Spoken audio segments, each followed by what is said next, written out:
அவர்கள் உரைத்தவைகள் தாம்பாடி என்ற விஷய மங்களாசாசனம் இருக்கும்படி. அதாவது என்ன சொல்றாருன்னா, செய்யமறை தன்னுடனே சேர்ந்து அவர்கள் உரைத்தவைகள் தாம்பாடி.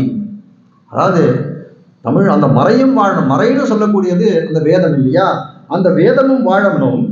அதவர்கள் உரைத்தவைகள் தாம் வாழி, அதனோட சேர்ந்த அருளி செயல்களும் அதனுடைய வியாக்கியானங்களும் ஸ்ரீசூக்திகளும் எல்லாம் வாழ வேண்டும் என்று தெரிவிக்கிறார்.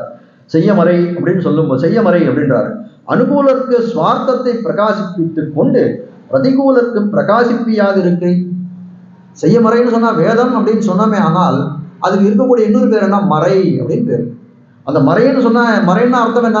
ஒருத்தருக்கு தரிசனம் ஆகாதபடி மறைக்கக்கூடிய ஒரு தரையை போட்டா அப்படின்னு சொன்னா பெருமாளுக்கு தேவையாகாது, அதான் மறைக்கிறது. தரையை போட்டு மறைச்சிட்டா அப்படின்னு சொல்ற மாதிரி அது போல மறை என்று அனுகூலருக்கு சுவார்த்தத்தை பிரகாசிப்பித்துக் கொண்டு அந்த வேதத்துக்கு அனுகூலராக இருக்கவனுக்கு அதுக்கு என்ன அர்த்தமோ உரிய அர்த்தத்தை அதை பிரகாசிப்பிக்கும் அந்த வேதமானது.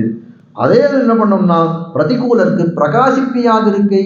பிரதிகூல அந்த வேதத்துக்கு பாகியர்களாக குதிரஷ்டிகளாக இருக்கக்கூடியவர்கள் என்ன சொல்றதுன்னா அந்த அர்த்தத்தை காட்டாது மறைக்கக்கூடியதா இருக்கக்கூடிய, அதனாலதான் மறைன்னு பேரு தெரிவிக்கிறார்.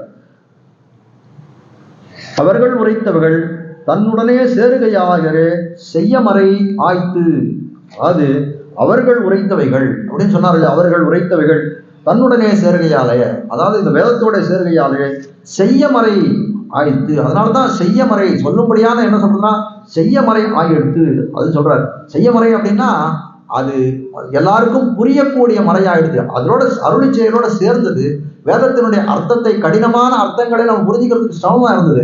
அது எப்போ செய்யப்படாத மறையா, செய்ய முடியாத மறை இல்லை, அறிந்து கொள்ள முடியாத மறையாக இருந்தது. எப்படி இருந்ததுன்னா அருளி செயல் கூட சேர்ந்த காலத்திலே அது செய்ய மறை ஆயிட்டோம்னா அந்த அர்த்தம் புரியும் வண்ணம் இருக்கு.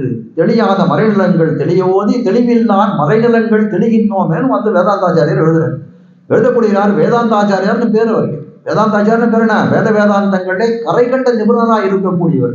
ஒரு சொன்னால் தெரியாத மறைநிலங்கள், வேதத்தை என்ன சொல்றால் தெரியாத மறைநிலங்கள் தெளிய ஓதி தெளிவில்லா மறைநிலங்கள் தெரிகின்றோமே அப்படின்னு சொல்றாரு. அந்த அருள்செயலுடைய பெருமையை ரொம்ப பறக்க இருக்கிறார்.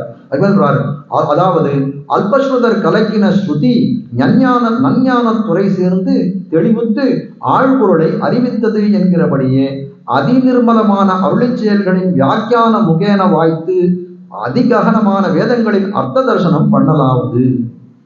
ஆச்சாரிய சொன்னே திருப்பி மேல எடுக்கிறார். அல்பஸ்ருதர் கலக்கின ஸ்ருதி.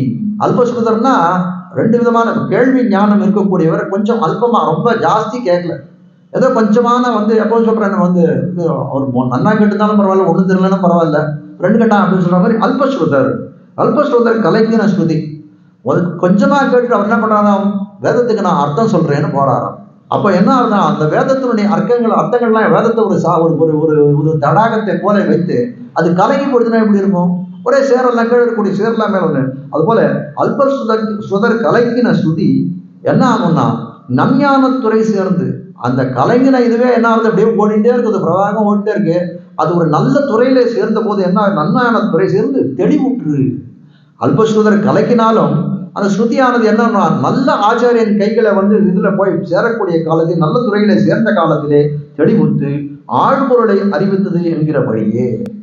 எப்படி நல்ல அதிகாரிகள் கிட்ட வேதம் அகப்பட்டதுன்னா அதுக்கு பாங்கான அர்த்தங்களை சொல்லக்கூடியவர்கள் ஆரம்பமோ, அதுபோல அல்பஸ்ருதர்களால் என்ன பண்றது, இந்த வேதமானது கலக்கப்படுகிறது. அதனால என்ன ஆகுது, ஒரு கலைஞர நீர்ல யாரும் ஒண்ணும் பண்ண முடியாது. ஆனால் அதே வேதமானது என்ன சொல்றது, ஒரு நஞ்ஞானத்துறை என்று சொல்லக்கூடிய ஞானம் அனுஷ்டானம் இவை பொருந்திய ஆச்சாரியன் இடத்திலே கிடைக்குமானால் என்ன பண்றாங்க, அதனால தெளிவுறுகிறது. அந்த அர்த்தங்களுக்கெல்லாம் அதுக்கு நேரான அர்த்தங்கள் என்னவோ அதுக்கு உண்டான அர்த்தங்கள் என்னவோ அதையெல்லாம் சாதிக்கிறார்கள். ஆழ்பொருளை அறிவித்தது, அதுக்கு உள்ளா இருக்கக்கூடிய பொருள்களை எல்லாம் அறிவிக்கக்கூடியதா என்கிறபடியே அதிநிர்மலமான அருளிச் செயல்களின் வியாக்கியானம் என. அதிநிர்மலமான, நிர்மலம்னா ஒன்றும் தோஷமற்றதாக இருக்கக்கூடியது என்று சொல்லக்கூடியது. தெளிவானது அதிநிர்மலமான அருளிச் செயல்களின் வியாக்கியானம் என வாய்த்து அதிககனமான வேதங்களின் அர்த்த தர்சனம் பண்ண. அதிககனம்னா ரொம்ப ஆழமாக இருக்கக்கூடிய வேதங்களின் அர்த்தம் தர்சனம் பண்ணலாவது. அப்போ எப்படி நம்ம இது பண்றோம் அப்படின்னா ஒண்ணு செய்யமறைன்னு சொல்றதுனாலே, அருளிச் செயலோட சேர்ந்ததுனாலே இதனுடைய அர்த்தங்களை நாம் தெரிந்து கொள்வதற்கு ஹேதுவாய் இருக்கிறது. அருளிச் செயல் ரொம்ப உபகாரம் பண்ணுகிறதுன்னு ஒரு அர்த்தம். அது மட்டும் இல்லை, அதுக்கு மேல ஒரு நல்ல ஆச்சாரியன்கிடத்திலே ஒரு ஸ்ருதியானது கிடைத்தால் எப்படி இருக்குன்னா அது நல்ல விளக்கம் உறுகிறது, அதனுடைய அர்த்தங்களை எல்லாரும் தெரிந்து கொள்வதற்கு தெரிந்து கொள்வதற்கு இதுவா இருக்குது.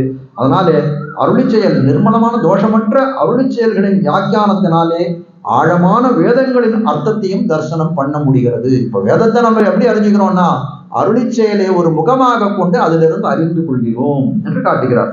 ஆக இத்தால் விலட்சண பிரமாண பிரமாதாக்களுக்கு கலிதோஷம் தட்டாதபடி நித்திய நிரவத்தியத்வாது ஆகாரங்களோட சொல்ல வேணும் என்று மங்களாசாசனம் பண்ணினாராய்த்து என்று காட்டுகிறார். அதாவது என்னன்னா விலட்சணம்னா உயர்ந்த பிரமாணம், ரொம்ப உயர்ந்த பிரமாணம் சொல்றாங்க.